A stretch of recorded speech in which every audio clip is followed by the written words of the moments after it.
Praise the Lord, जय मसीह की, खुदावंद यीशु मसीह के मधुर और अति सामर्थ्य नाम में आप सभी को मेरा प्यार भरा सलाम। अब तक YouTube पर, Facebook पर आपने हमारी बहुत सारी वीडियो देखी है और कई संदेशों को सुना है और हमारे द्वारा पब्लिश की गई कई किताबें आपने पढ़ी हैं, संदेशों को पढ़ा है। अभी YouTube पर जितने भी मेरे सब्सक्राइबर है वो सब के लिए एक किताब हमारे पास में है और ये किताब है जो बेहतर प्रतिदिन।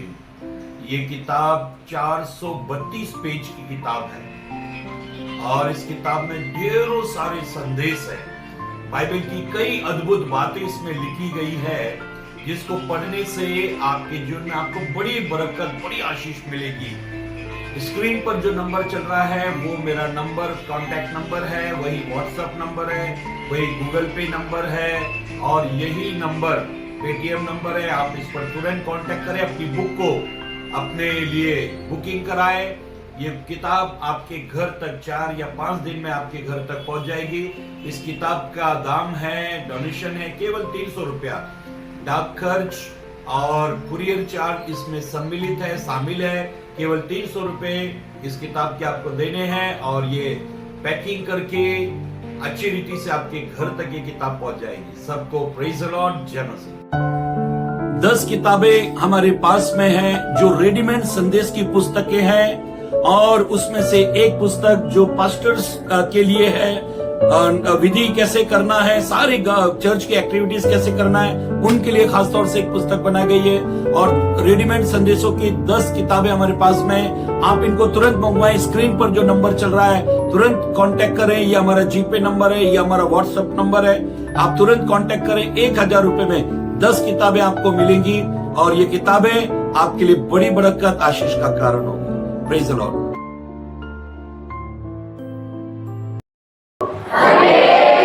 हालेलुया।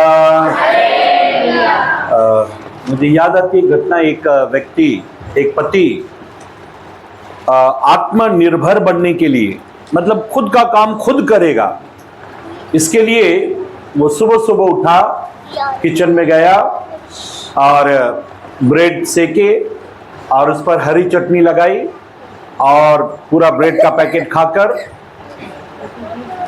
अपने बेडरूम में आ गया। पत्नी उठी, आधा घंटे से कुछ ढूंढ रही थी। ये पति ने बोला, क्या ढूंढ रही हो? उसने बोला, मैंने मेहंदी गला के रखी थी, वो किचन में मिल नहीं रही।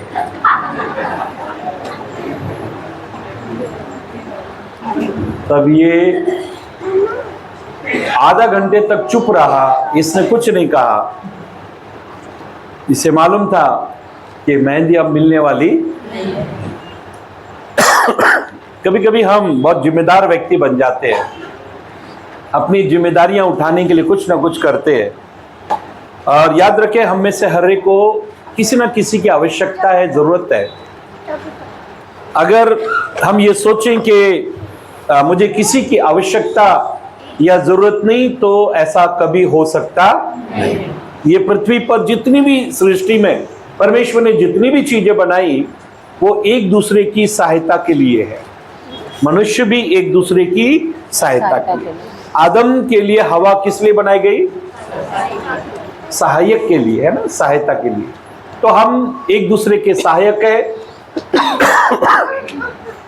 और इस पृथ्वी पर हमेशा एक दूसरे को मदद करें, सहायता करें। आइए पवित्र ग्रंथ बाइबल से आज के मनन के लिए एक पद को हम पढ़ लेंगे और आज का पद है, जो वचन है आज का पहला पत्रस 2 अध्याय पद 11। हे प्रियो, मैं तुमसे विनती करता हूँ। हाँ, प्रेरित पत्रस जो यीशु मसीह का बहुत प्रिय चेला, यीशु के जाने के बाद अब पवित्र ग्रंथ बाइबल में उसने एक पत्री लिखी विश्वासियों के लिए और वो कहता है, हे प्रियो, मैं तुमसे विनती करता हूं कि तुम अपने आप को परदेसी और यात्री जानकर परदेसी और यात्री जानकर उन सांसारिक अभिलाषाओं से जो आत्मा से युद्ध करती हैं। किससे युद्ध करती हैं? आत्मा से। जोर से बोलो, किससे युद्ध करती है? आत्मा से। कौन करती है? सांसारिक अभिलाषाएं। हाँ जी, सांसारिक अभिलाषा, इच्छाएं, सांसारिक इच्छाएं, अभिलाषाएं हमारी आत्मा से युद्ध करती है। तो हम अपने आप को उनसे बचने के लिए क्या करना चाहिए? ये सवाल जो वचन पढ़ा गया है उसी में से और उसी में उसका जवाब है।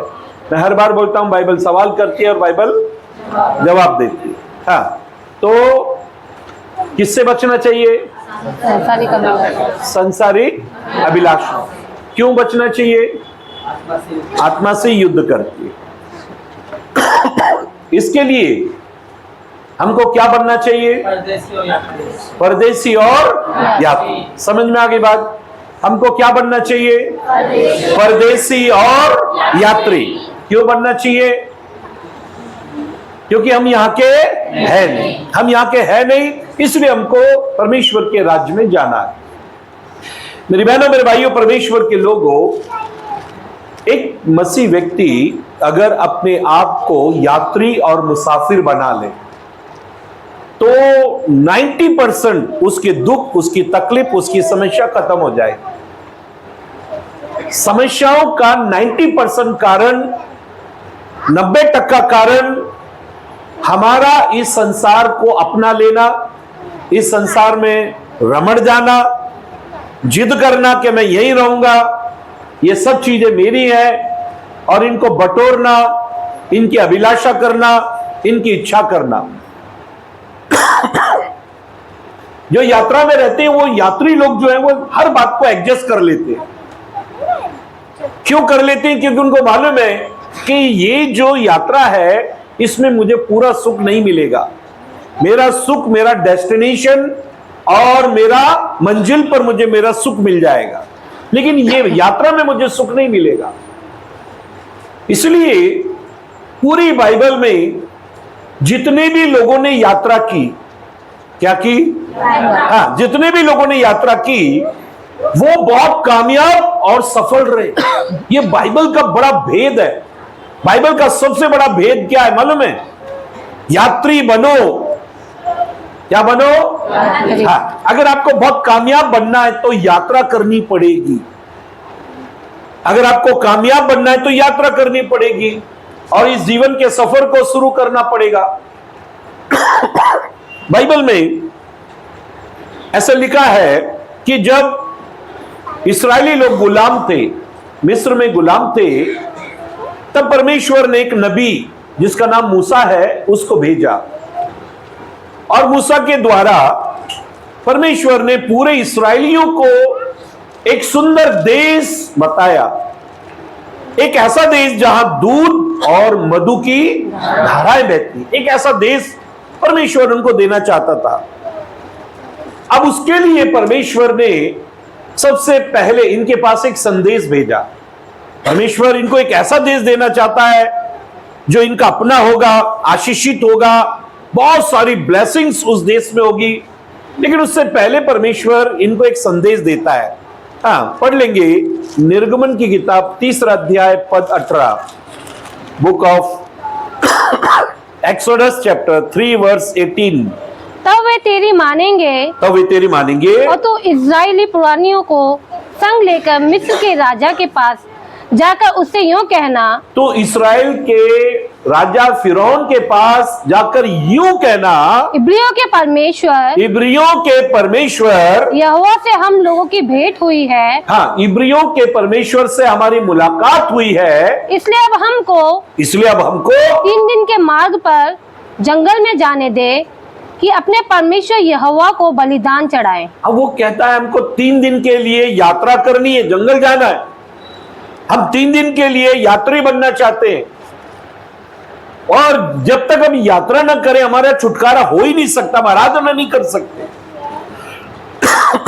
आराधना के लिए 3 दिन यात्रा करना जरूरी। क्या फिरौन ने ये नहीं कहा कि तुम यही आराधना कर लो? कहा कि नहीं? ये कहा कि तुम यहां आराधना करो, तब इन्होंने क्या कहा? खुदा ने हमसे कहा है कि तुम मेरे लिए यात्रा करो।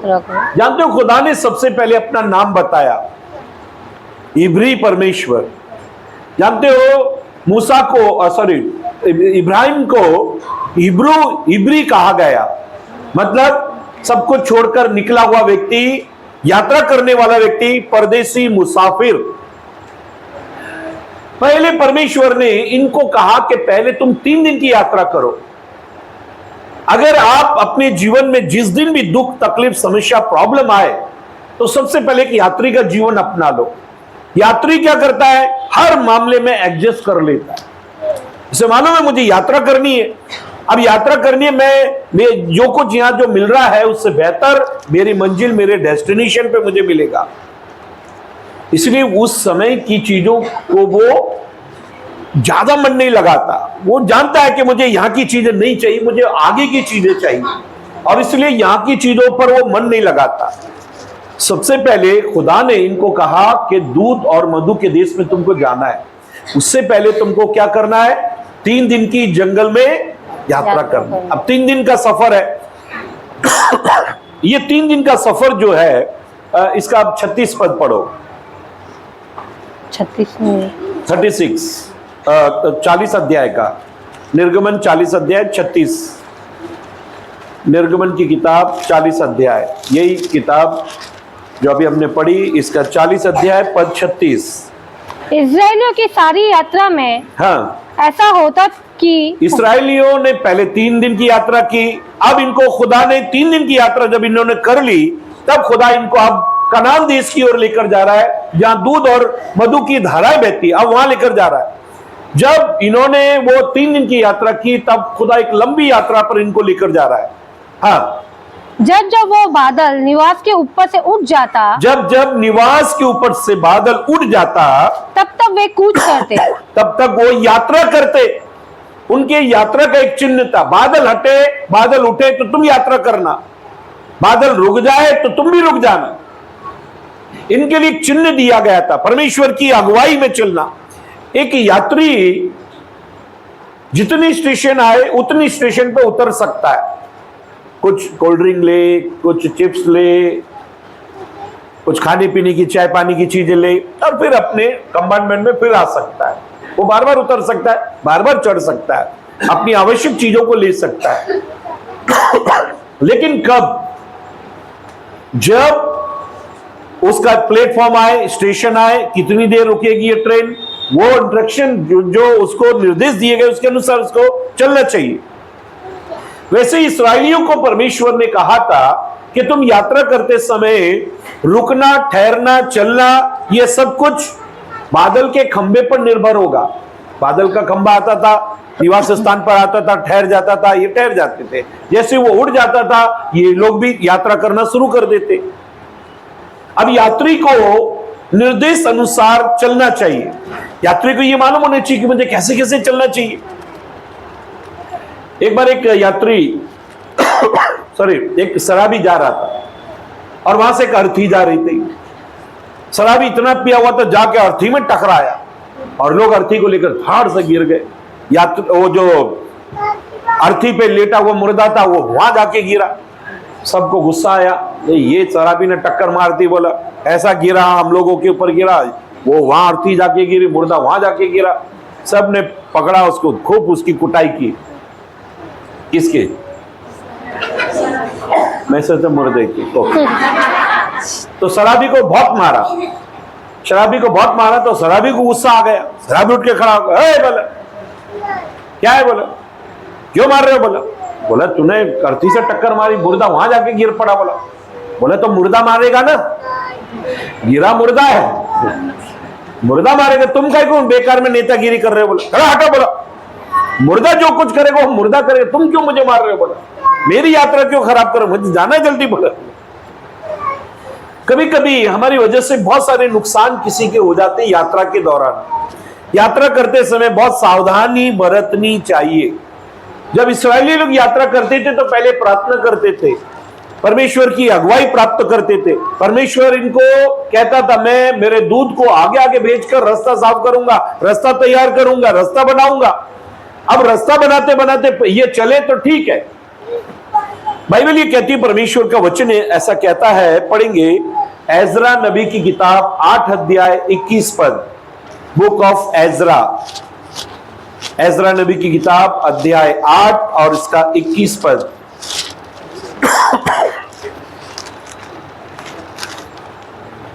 हाँ, तब मैंने वहां अर्थात आहब नदी के तट पर उपवास का प्रचार इस आशय से किया कि हाँ, उपवास का प्रचार इस आशा से किया कि हम परमेश्वर के सामने दीन हों, हम परमेश्वर के सामने दीन हो और उससे अपने बाल बच्चों और अपनी समस्त संपत्ति के लिए सरल यात्रा मांगे। सरल यात्रा मांगने के लिए इन्होंने क्या किया? उपवास किया। यात्रा करते समय उपवास, प्रार्थना, यात्रा शुरू करने से पहले उपवास किया, प्रार्थना किया कि प्रभु ये यात्रा सफल होनी चाहिए। हमारे जीवन की सफल यात्रा के लिए हमको बहुत प्रार्थना करनी चाहिए। अपने परिवार के लिए दुआ करनी चाहिए, प्रभु हम जो सफर कर रहे हैं, हम जो यात्रा कर रहे हैं वो बिल्कुल बेहतर होनी चाहिए, अच्छी होनी चाहिए। इसलिए एजरा ने पूरे इस्राएली लोग के लिए एक प्रार्थना की, एक उपवास का दिन ठहराया और कहा कि हम लोग प्रार्थना करेंगे कि सफल एक अच्छी यात्रा होने पाए।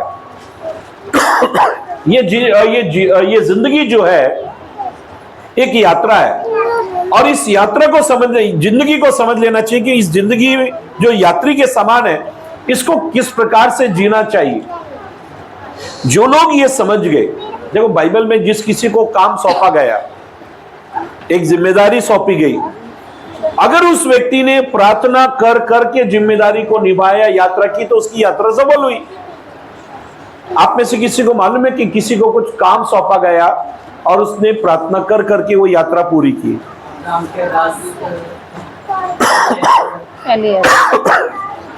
क्या नाम था उसका? एलियाजर। अब्राहम ने इसहाक के लिए पत्नी लाने के लिए कहा, तब एलियाजर जो अब्राहम का सेवक है, उसने क्या किया? वो प्रार्थना के साथ में जाता था, हर बात खुदा से पूछता था, प्रार्थना करता था, चिन्ह मांगता था, तब उसकी यात्रा सफल हो गई। हमारे जीवन की यात्रा में हर दिन हम प्रार्थना करना चाहिए, प्रभु आज आपकी इच्छा पूरी हो, प्रभु आज हम आपका कदम रखना चाहते हैं, प्रभु आज हम आपकी इच्छा के अनुसार जीना चाहते हैं, प्रभु आज हमारे सब काम सफल हो, एक सरल यात्रा दे प्रभु। जब हम प्रार्थना करेंगे तब परमेश्वर बराबर उस यात्रा को सफल करेगा। जानते हो इस्राएली लोग चंद दिनों के सफर को बहुत लंबा सफर क्यों बना बैठे, जबकि बाइबल के अनुसार 11 दिन का सफर है।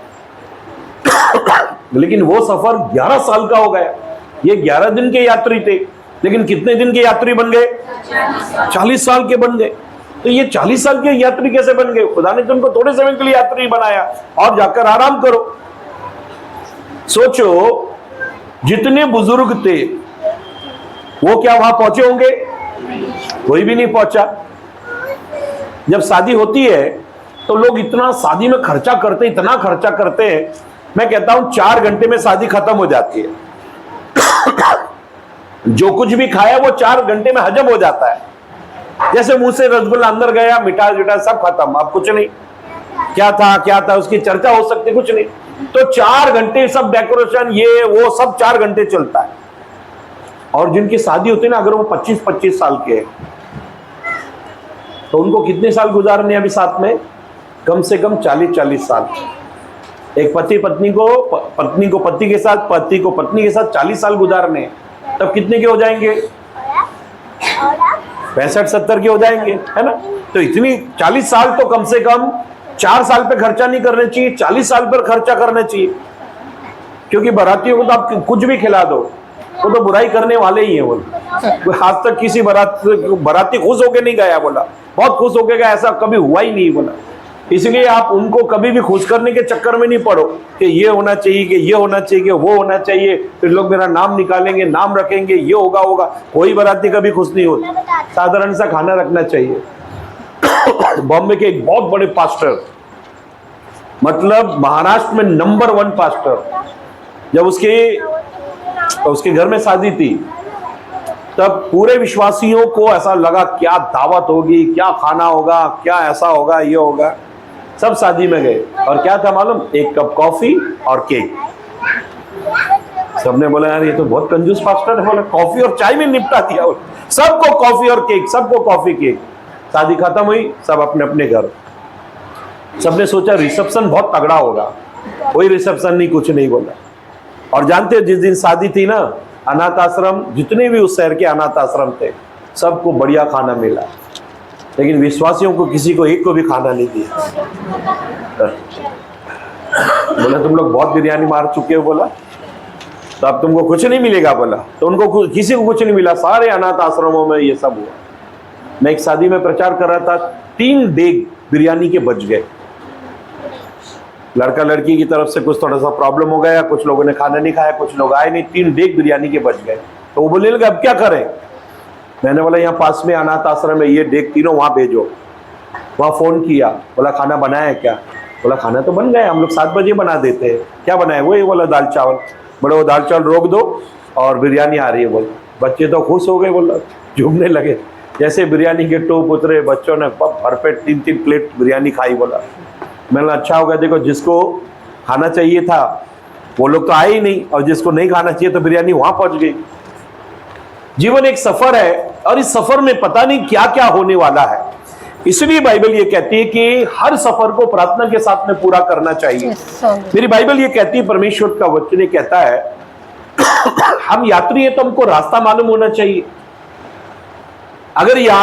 अगर हम यात्री हैं तो हमको रास्ता मालूम चाहिए कि रास्ता कहां, कौन सा रास्ता है, रास्ते पे कैसे चलना है, ये रास्ता कहां जा रहा है, वो रास्ता हमको मालूम होना चाहिए।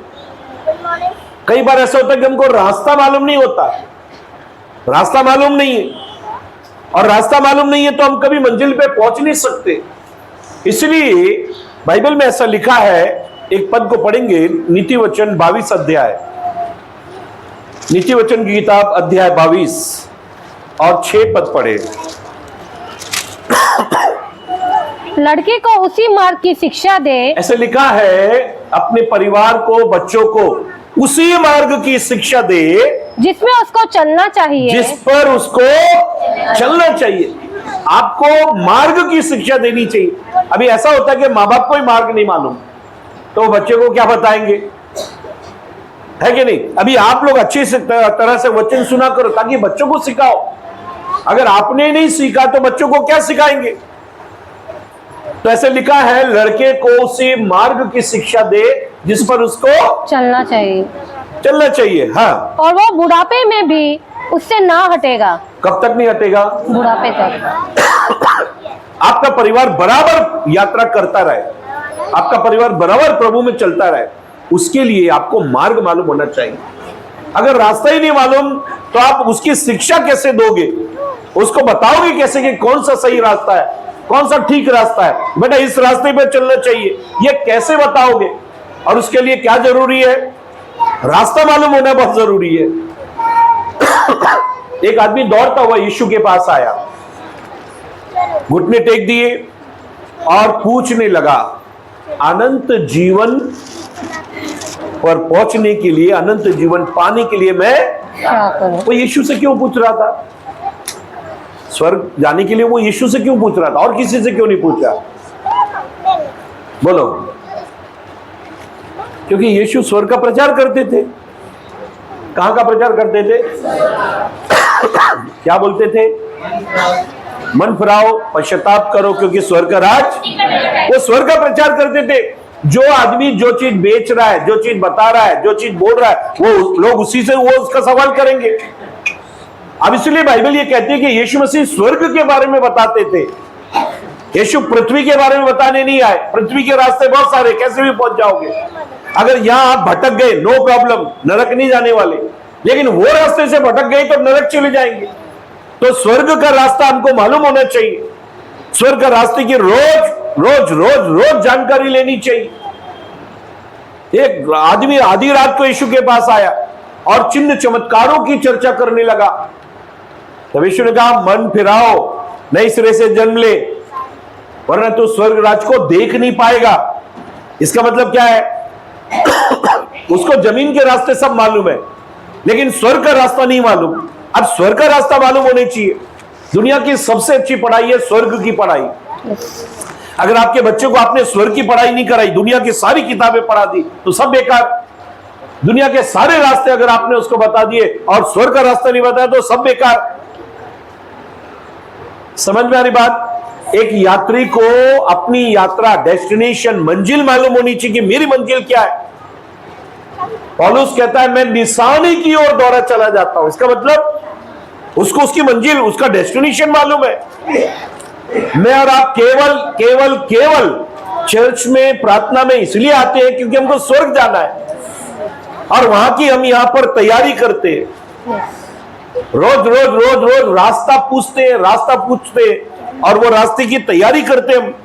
और इसलिए बाइबल ये कहती है, परमेश्वर का वचन कहता है, एक व्यक्ति दौड़ता हुआ यीशु के पास आया, घुटने टेक दिए और पूछने लगा, स्वर्ग राज्य में पहुंचने के लिए मैं क्या करूं? उस रास्ते में चलने के लिए मैं क्या करूं? तब यीशु ने कहा, व्यवस्था को पढ़ना पड़ेगा। क्या करना पड़ेगा? व्यवस्था को, कि किसी से सर पे रख के हाथ प्रार्थना करानी पड़ेगी। हम सारी जिंदगी एक ही काम कर रहे थे, प्रार्थना करा लो, प्रार्थना करा लो। ये सब काम संसार की समस्याओं सुलझाने के लिए, लेकिन स्वर्ग जाने के लिए व्यवस्था मालूम होनी चाहिए। क्या मालूम होनी चाहिए? यीशु ने पूछा, क्या तू व्यवस्था को पढ़ता है? उसने कहा, हाँ पढ़ता हूं। कैसे पढ़ता है? तो उसने क्या किया? मनुष्यों के साथ में व्यवहार, मनुष्य पृथ्वी की व्यवस्था जान ली, लेकिन ऊपर की व्यवस्था नहीं मालूम। तू मुझे छोड़, दूसरों को ईश्वर करके ना मानना, मेरे लिए कोई मूर्ति खोद कर ना बनाना, अब शब्द के दिन को पवित्र मानना, ये सब व्यवस्था तो उसको मालूम ही नहीं। उसको कौन सी व्यवस्था मालूम थी? चोरी न करना, हत्या न करना, झूठी साक्षी न देना, लालच नहीं करना, ये सब व्यवस्था उसको संसार के रास्ते मालूम थे, ऊपर का रास्ता मालूम नहीं। कई लोगों को आधा रास्ता मालूम होता है। क्या मालूम होता है? आधा रास्ता, आगे का मालूम नहीं है कि आगे कैसे जाना है। तो आगे का रास्ता जो है, स्वर्ग के रास्ते के लिए परमेश्वर ने यीशु मसीह को इस दुनिया में भेजा। और जानते हो, यीशु ने कहा, मैं स्वर्ग से आया हूं इसलिए स्वर्ग की बात करता हूं। पृथ्वी के संसार में किसी ने भी स्वर्ग की बात नहीं की। क्यों?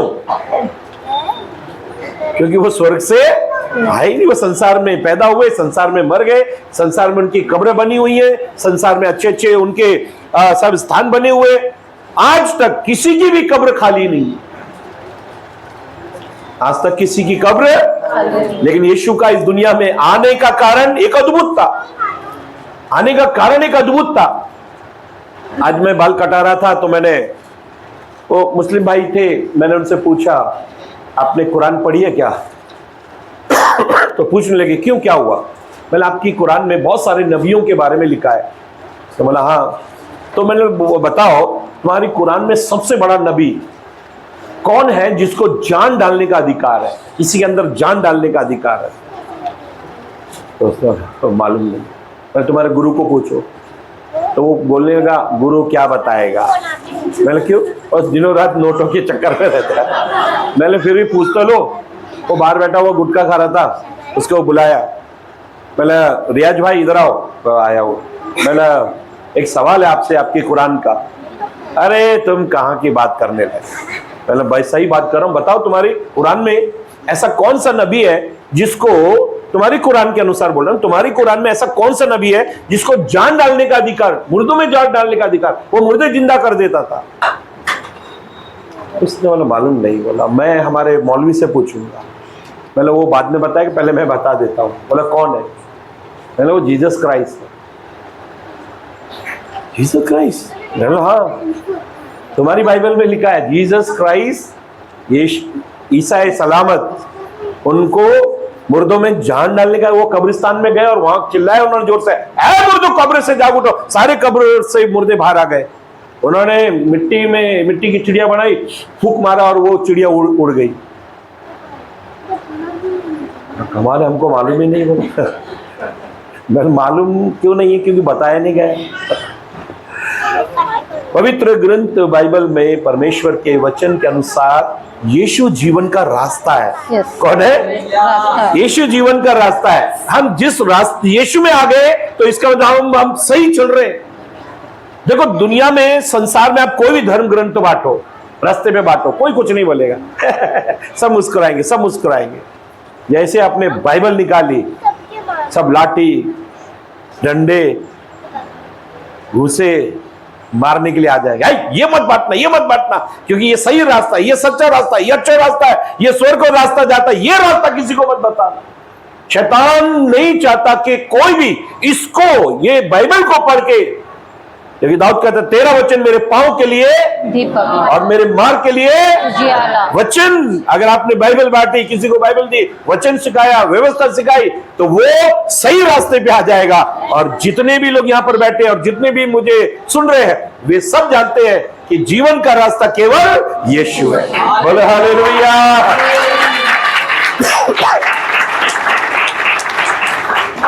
लोग यीशु से रास्ता इसलिए पूछते थे क्योंकि वो स्वर्ग से आया। उसने कहा मैं मार्ग हूं, मैं सत्य हूं और मैं ही जीवन हूं। बिना मेरे कोई स्वर्ग में पिता के पास, क्योंकि रास्ता ही मैं हूं।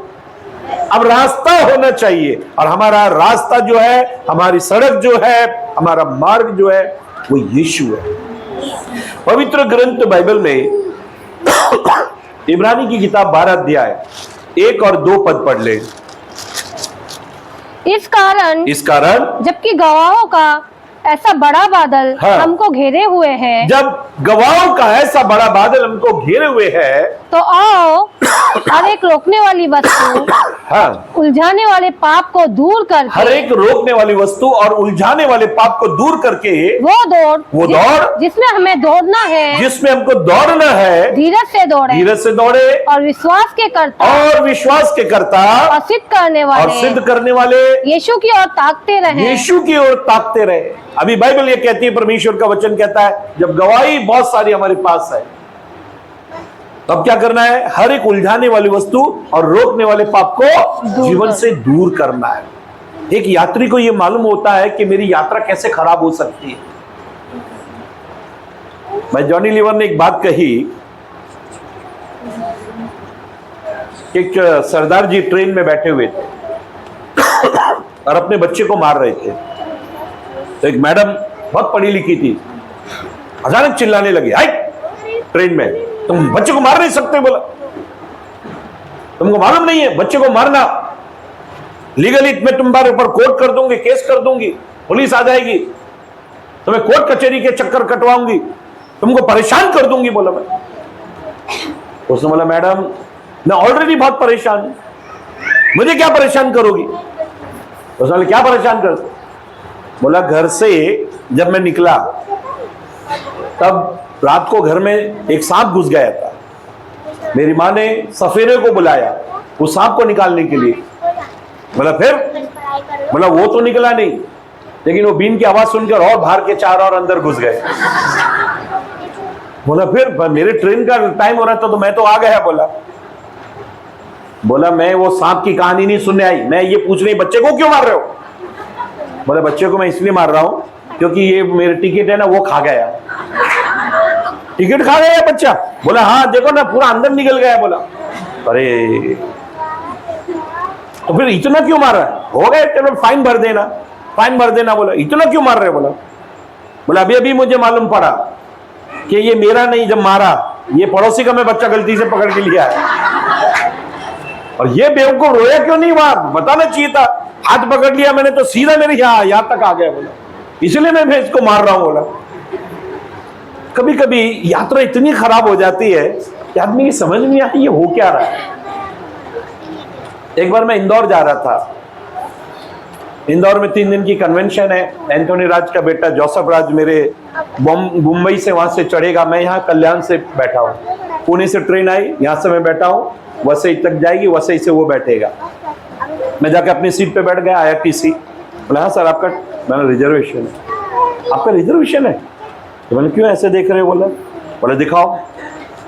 बोले ये लो।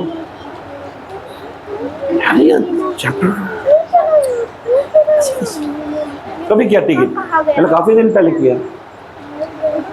और ये बोला मिस्टेक है बहुत भारी। बोला क्या है? आपकी अगले महीने की टिकट है, आप 1 महीना पहले आके बैठ गए। बोले मैं अगले महीने दिखाओ। ओह यार ये तो गड़बड़ हो गई। बोला टिकट है आपके पास है लेकिन ये अगले महीने की, ये महीने की नहीं है। अब क्या करें? अब आप विदाउट है। बोला लेकिन चलो आपके पास टिकट है, क्या करते हो? मैंने बताया मैं पास्टर हूँ, प्रार्थना में जा रहा हूँ।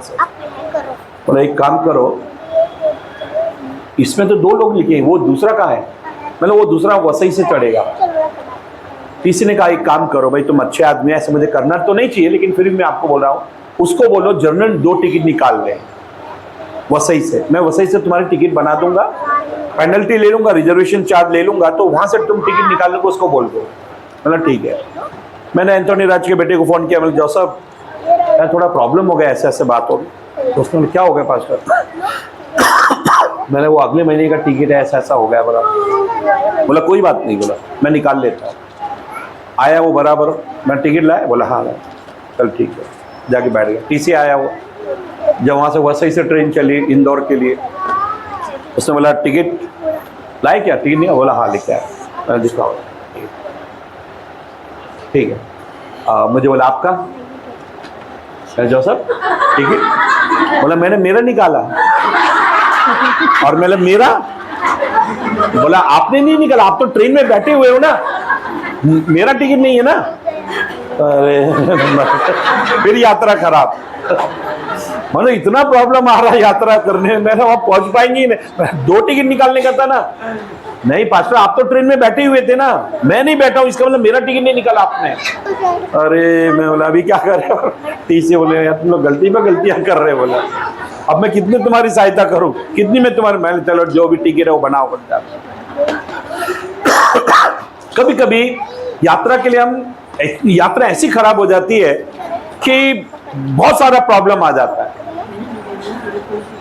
इस्राएली लोगों ने जब यात्रा की, बहुत सारा प्रॉब्लम आया, बहुत प्रॉब्लम आया। एक तो यादें आती थी, कीड़ा ककड़ी, वहां का खाना, वहां का ऐश्वर्य, ये वो, यात्रा में बहुत कुछ ऐसा होता है। फिर कभी पानी नहीं है तो इस्राएली को पानी नहीं मिलता था। समझ जाओ जर्नी ऑफ इस्राएल, इस्राएलचा प्रवास, इस्राएलियों की यात्रा। अगर आप इस्राएलियों की यात्रा देखें कि उनकी यात्रा में कैसे कैसे गड़बड़ियां हुई, वैसे आप अपनी जीवन की यात्रा को जोड़ लो। आपको क्या नहीं करना चाहिए? अगर आप पीछे की बातों को याद करते रहे, उन सब बातों को याद करें, तो यात्रा खराब हो जाएगी। इसलिए वर्तमान में जब हम यीशु के पीछे चलते हैं, तो यीशु ने कहा मेरे पीछे आओ तो तुम अंधकार में नहीं ज्योति में चलोगे और जीवन की ज्योति पाओगे। और तुमको जो दिन में चलता है उसको ठोकर नहीं लगती। तो जब हम यीशु के पीछे चल रहे हैं तो हमको ठोकर नहीं लगेगी, हमारी यात्रा बराबर होगी। और यात्रा पे पहुंचकर, मंजिल पर पहुंचकर हम वहां आनंद मनाएं। जानते जब पौलुस की यात्रा पूरी हुई तो उसने क्या कहा? मैंने अच्छी कुश्ती लड़ी, मैंने अपनी यात्रा को, मैंने अपनी दौड़ को पूरा किया। अब मैंने अपने विश्वास की रखवाली की, अब मुझे वो मुकुट मिलने वाला है जो हर एक व्यक्ति जो अपनी यात्रा को पूरी कर लेगा उसको मिलेगा। और वो मुकुट है जीवन का मुकुट। ये यात्रा समाप्त करने के बाद में हम प्रभु के पास जब चले जाएंगे तो मौत की यात्रा खत्म हो जाएगी। कौन सी यात्रा? अब मौत की यात्रा खत्म हो जाएगी, जीवन की यात्रा में हम प्रवेश करेंगे। अब फिर वहां दुख नहीं, तकलीफ नहीं, आंसू नहीं, प्रॉब्लम नहीं। तो इस पृथ्वी पर, इस संसार में जब हम अपनी यात्रा पूरी कर लेंगे प्रभु के साथ में, तो वहां सदा का आनंद हो। आइए अपनी आंखों बंद करें, दुआ करें।